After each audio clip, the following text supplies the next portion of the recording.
নমস্কার। আমাদের আজকের গল্প মধ্যরাতের বরযাত্রী। সেই ঘটনাটা আজও আমার বুকের ভেতর কাঁপুনি ধরিয়ে দেয়। যতবার মনে পড়ে ততবার মনে হয় আমি যেন এখনো সেই অন্ধকার গ্রামের রাস্তায় দাঁড়িয়ে আছি। দূরে ঢাকের শব্দ ভেসে আসছে, আর কুয়াশার আড়াল থেকে ধীরে ধীরে এগিয়ে আসছে এক অদ্ভুত বরযাত্রী, যারা মানুষ নয়, তবে মানুষের মতোই দেখতে। ঘটনাটা তখনকার, যখন আমি ক্লাস 11-এ পড়ি। শীতের ছুটিতে মা আমাকে পাঠিয়ে দিল মুর্শিদাবাদের এক গ্রামে, আমার মামা বাড়িতে।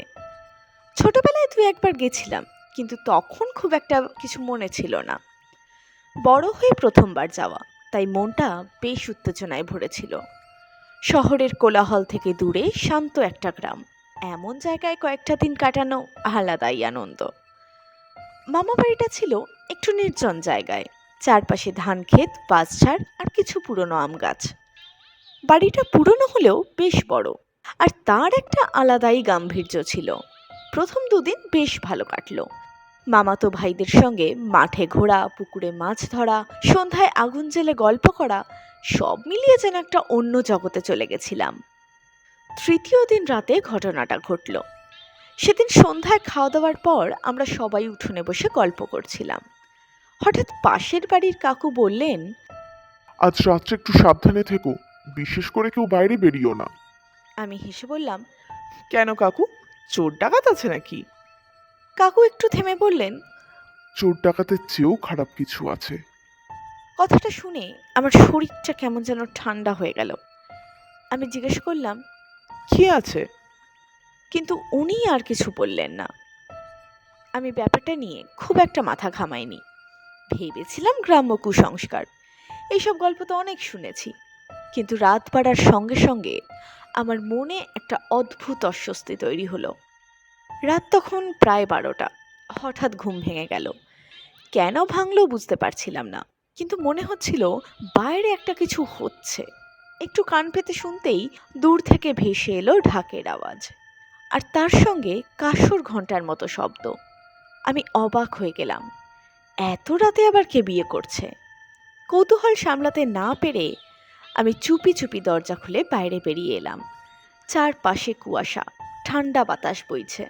দূরের বাঁশঝাড়ের দিক থেকে একটা আলো দেখা যাচ্ছে, আর সেই দিক থেকেই আসছে ঢাকের শব্দ। মনে হলো নিশ্চয়ই কোনো বরযাত্রী যাচ্ছে। আমি আরেকটু এগিয়ে গেলাম। যত এগোচ্ছি শব্দটা ততই স্পষ্ট হচ্ছে।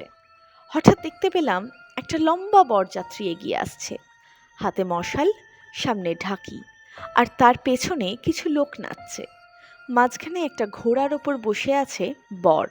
প্রথমে সবকিছু স্বাভাবিকই মনে হলো, কিন্তু একটা অদ্ভুত অনুভূতি হচ্ছিল। আমি ভালো করে তাকিয়ে দেখলাম, কেমন একটা অদ্ভুত লাগছে। ওদের মুখগুলো ঠিক যেন পরিষ্কার নয়, যেন কুয়াশার মধ্যে ঢাকা, আর চোখগুলো অস্বাভাবিকভাবে জ্বলজ্বল করছে। আমার বুকের ভেতর ধুকপুক শুরু হলো। আমি একটা গাছের আড়ালে লুকিয়ে পড়লাম। বরযাত্রীটা ধীরে ধীরে আমার সামনে দিয়ে যেতে লাগলো। তখনই আমি দেখলাম ওদের পায়ের কোনো ছায়া নেই। না, মাটিতে তো ওদের কোনো ছায়া পড়ছে না। আমার গা শিউরে উঠল।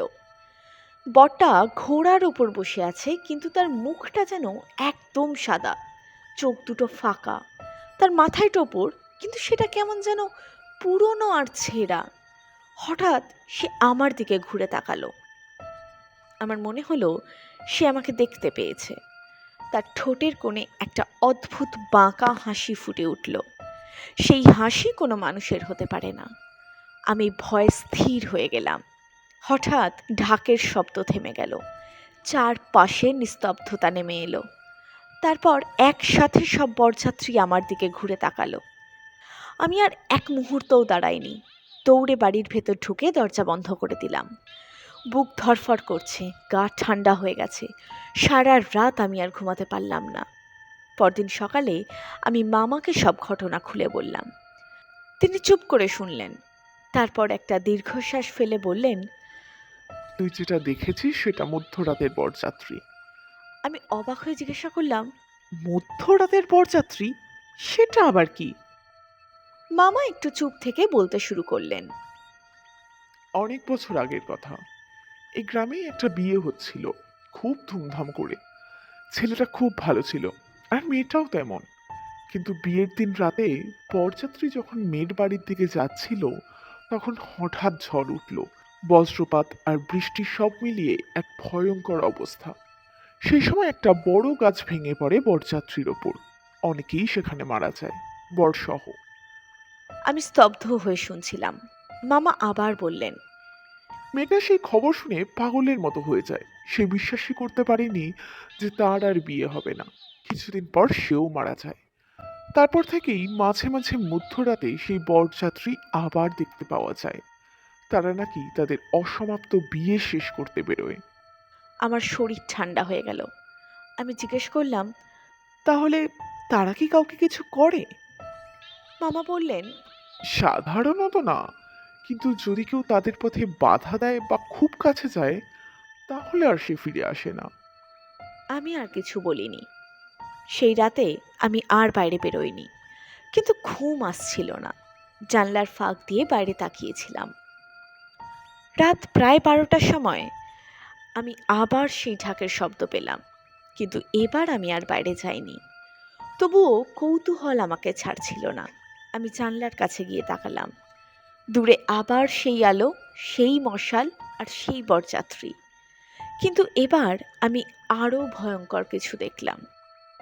বরযাত্রীর পেছনে একটা মেয়ের ছায়া, সাদা শাড়ি পরা, চুল খোলা, ধীরে ধীরে হাঁটছে। তার মুখ দেখা যাচ্ছিল না, কিন্তু তার কান্নার শব্দ স্পষ্ট শোনা যাচ্ছিল, যেন সে বরযাত্রীর পিছনে পিছনে যাচ্ছে, কিন্তু কখনোই কাছে পৌঁছাতে পারছে না। আমার চোখের সামনে সেই দৃশ্যটা এখনো ভাসে। একটা অসমাপ্ত বিয়ে, এক চিরন্তন অপেক্ষা, আর মৃত্যুর পরেও শেষ না হওয়া এক প্রবল যন্ত্রণা। পরদিনই আমি শহরে ফিরে আসি, কিন্তু সেই রাতটা, সেই বরযাত্রী আজও আমাকে তাড়া করে বেড়ায়।